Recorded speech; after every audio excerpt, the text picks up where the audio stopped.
I am Christina of Bazanage Photography, and this is Ask Me Anything.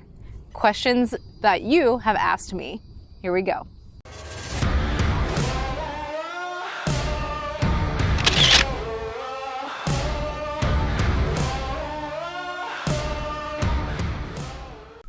What is the most difficult part about being a full-time photographer while starting out in a new city? So, as many people know, I moved here from Seattle and I just started going full-time photography in May of 2020. So the most difficult part, besides starting off fresh with, updating your address and everything like that, is developing new connections. I knew nobody, so I definitely had to do networking, and I joined the local chambers of commerce for St. Cloud and Lake Nona to help with that. So that was definitely the hardest part, and it just takes time to get to know people and develop friendships and support each other as business owners, as other female business owners. I've definitely received a lot of support from lots of people in those areas, so I'm super grateful. And also starting over in a new city, another difficulty is having a young child, scheduling babysitting or daycare. So it goes hand in hand, being a mother and being a business owner. What is some advice you'd give to people just starting out their own photography careers? Advice that I would give is to do your research, and not necessarily just in photography.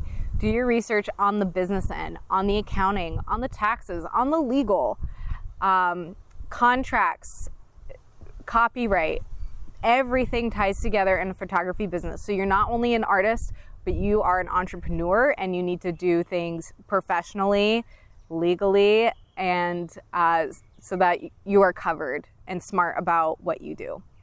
Which different cities have you lived in, and which one was your favorite? Why? So I have lived in Portland, Maine. I've lived in Reno, Nevada, London, UK, Inuyama, Japan, Seattle, Washington, and Orlando, Florida, and Boston, Massachusetts for a summer. My favorite was London because it's London. What can I say? It's close to everything. It's exciting. There's fashion, there's history, there's events, there's people from all over the world. It is a great place to have an adventure of your life, although I would not have a family there. That would be extremely difficult. What place has been your favorite to shoot? So locally, where I'm at right now is Ralph V. Chisholm Park. It is a photographer's dream. So if you're a photographer and you're watching this, you're welcome. It's got multiple scenes that can transcend through photos. We've got the beach, we've got the forest, we've got a pond with a rural broken shed. There's a meadow, and you can even give different looks because we have from swampy trees to palm trees. So Chisholm Park is convenient, it's gorgeous, and it's huge. And you're not gonna be stomping on anyone's territory if you're a photographer and you see another photographer. There's lots of areas to spread out to. Where do you draw your inspiration from for your shoots? My inspiration, a lot of it comes from social media, from what I see other people doing out there. And oftentimes if it's done really well, I want to emulate that, but also just themes that I see from movies and music videos, or just feelings from something that I watch or I see, and I try to put that into my own style, into my own work. Your favorite food? My favorite food, we'll have to go with two different things. So one would be pasta. My secret favorite thing to do is to cook the pasta, obviously, and then put soy sauce and then Parmesan cheese. So that's my favorite. Otherwise, I also love bacon. Everyone knows I love bacon. Have you ever reached out to an idol or someone you looked up to? How did it go? So I have reached out to local photographers when I was in Seattle that I really admired their style, and definitely have developed a friendship over social media. So it's always great to extend messages to people's work that you really admire so that you can let them know and hopefully show the appreciation that you have for what they do. How do you go from having a degree in a different field to going into photography? So I previously was studying monkeys and apes. I was on the track to get a PhD. I was looking down that route, and I wanted to be like Jane Goodall or Diane Fossey. And then I realized, my husband and I realized it wasn't going to work for our future family goals. And so when we made my career switch, I realized that I was having so much fun with photography and makeup that I really wanted to do it full time. And so why not? That's eventually what happened. And I still love wildlife conservation and I have that background, but photography and makeup is a whole different part of my brain, and I love using that as well. And how did you learn to do such elaborate makeup?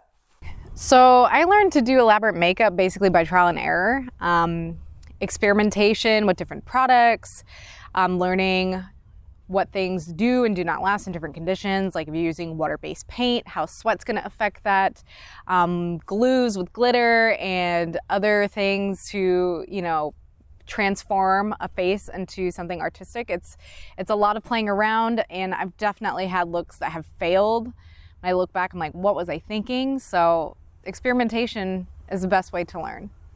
Okay, and now what's your favorite makeup line? My favorite makeup line, Urban Decay is one of my favorites for sure, especially for eyeshadows, vibrant eyeliners, eye color. As for foundation and powders, I really like Benefit Cosmetics. You can find both at Ulta.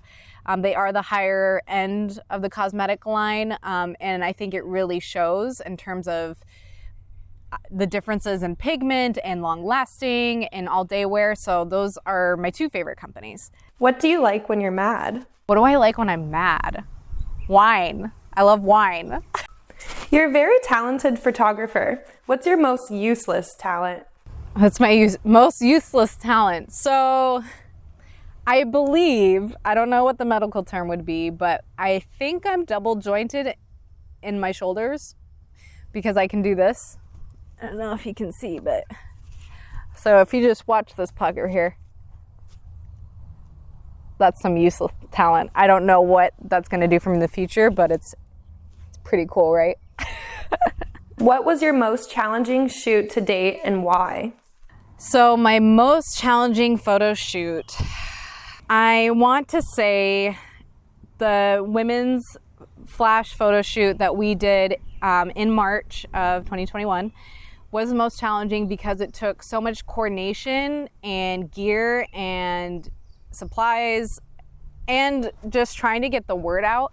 That was the hardest. Literally brought a couple of ladders into Lake Nona Town Center, a megaphone, we had fans hooked up, we had pickup truck, we had models, we were trying to coordinate, a surprise mob that we had people with signs for directions. So that was definitely the most challenging. And then the other thing is just planning with traffic. We were in the middle of the street, and with the weather, it was great weather, but the sun was directly on people, so it was harsh sunlight as well. So just trying to get it all captured in the most perfect way possible would be that Women's Day photo shoot, which was for Spectacle for the live show.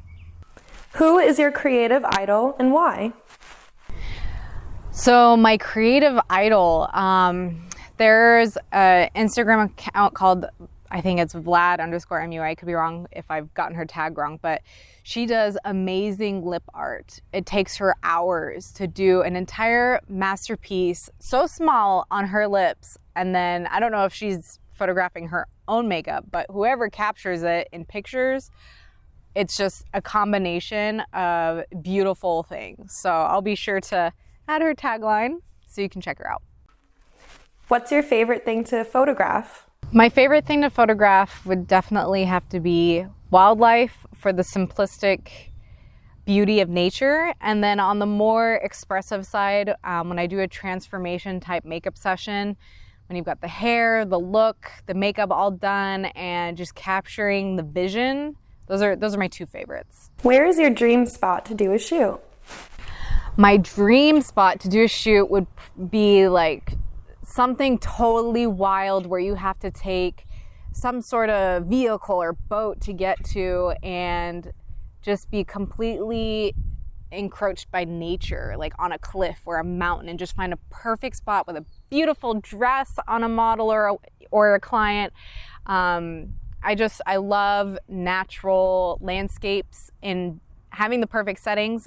For example, when I drive to drop off my son at the babysitter, sometimes the weather is just right where I can see the heat from the water into vapor, so kind of like a little fog. But then above that fog is nothing and it looks misty and spooky. Like perfect conditions in spots like that, that would be perfect. That would be my favorite spot. Thanks so much for hanging out with me. And if you'd like to see where glamour meets artistry, go to www.christinabozanich.com.